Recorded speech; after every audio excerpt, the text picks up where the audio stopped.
بسم اللہ الرحمن الرحیم۔ السلام علیکم ورحمۃ اللہ وبرکاتہ۔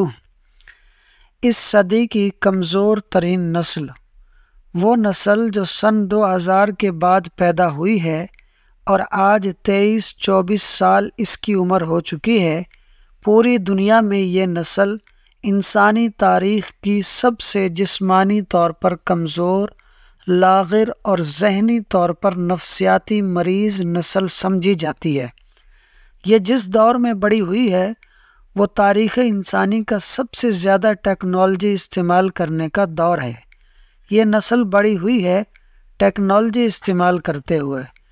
اس کی دسترس میں internet, mobile phone, tablet, T V channel اور سوشل میڈیا ہے۔ اس نسل کی تربیت بزرگوں نے نہیں، سوشل میڈیا نے کی ہے۔ پوری دنیا میں اس نسل کا ایک ہی مسئلہ ہے، ان میں صبر کم ہے، غصہ زیادہ۔ ان کی گردنوں میں خم آ گیا ہے، جھک کر ہر وقت موبائل فون استعمال کرنے کی وجہ سے۔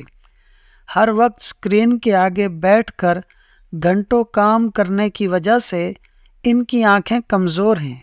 سارا وقت بیٹھ کر ٹیکنالوجی سے کھیلنے کی وجہ سے ان کی جسمانی صحت انتہائی نحیف اور ناتواں ہے، اور انسانی تاریخ میں یہ نسل سب سے زیادہ وقت لے رہی ہے اپنے پیروں پر کھڑا ہونے میں۔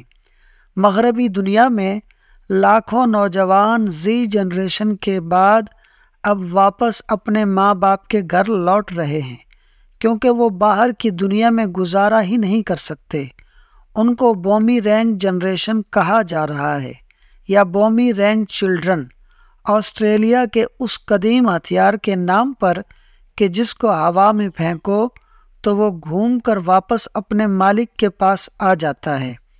پاکستان میں آپ ان کو ٹک ٹاک جنریشن کہہ سکتے ہیں، اور کسی پاکستانی کو یہ بتانے کی ضرورت نہیں ہے کہ اس جنریشن کا کیا حال ہے، کیا ان کے اخلاق ہیں، کیا ان کی تعلیم ہے، کیا ان کی تہذیب ہے، کیا ان کی زبان ہے، کیا ان کی تربیت ہے، اور کیا تاریخ ان کا مستقبل ہے۔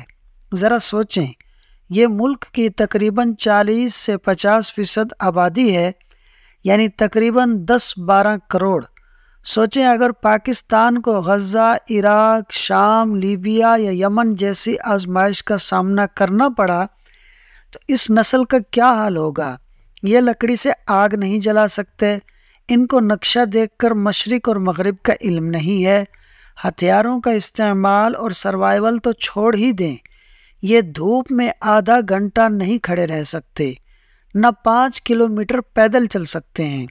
یہ نسل نہ جسمانی سختیاں برداشت کر سکتی ہے، نہ نفسیاتی سختیاں۔ اسی لیے معاشرے میں سب سے زیادہ شادیاں اسی نسل کی فیل ہو رہی ہیں، کیونکہ ان کو رشتوں کو نبھانا ہی نہیں آتا، چھوٹے بڑوں سے بات کرنے کا سلیقہ نہیں ہے، معاملات کو سلجھانے کا صبر نہیں ہے۔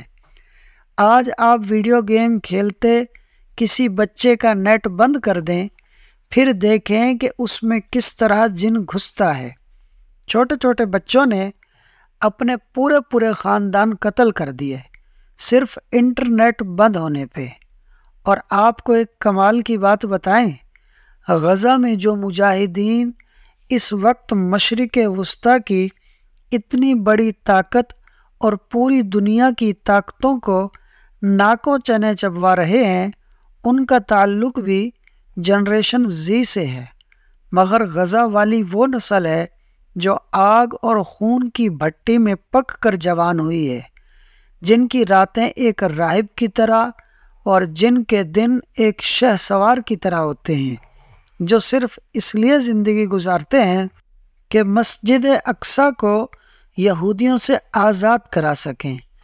پاکستان کی جنریشن زی میں کتنوں کی خواہش یہ ہے کہ وہ بڑے ہو کر مسجد اقصیٰ کو آزاد کرائیں یا غزوہ ہند میں شریک ہوں، اور کتنوں نے اس مشن کے لیے تیاریاں کی ہیں۔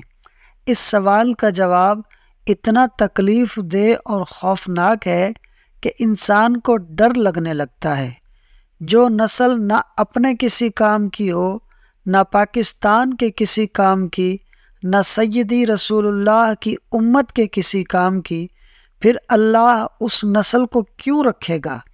یا اگر اس نسل سے کام لینا چاہتا ہے پھر اس کو آگ اور خون کی بھٹی میں سے گزارے گا تاکہ یہ کندن بن سکے۔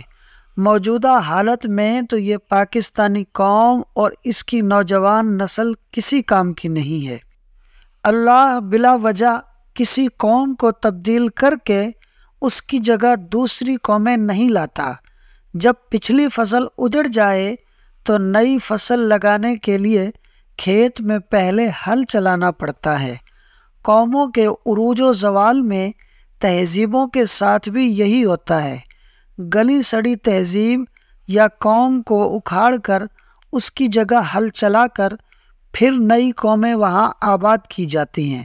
اس سے پہلے کہ ہم پر بھی قدرت کا ہل چلے ہمیں جاگنا ہوگا اور نئی نسل کو بھی جگانا ہوگا۔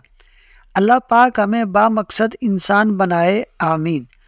دوستو، ویڈیو اچھی لگی ہو تو لائک اور شیئر کر دیں، اور مزید ایسی دلچسپ اور معلوماتی ویڈیوز کو دیکھنے کے لیے ہمارے اس یوٹیوب چینل فال سنو کو سبسکرائب کر لیں۔ شکریہ۔ الحمدللہ۔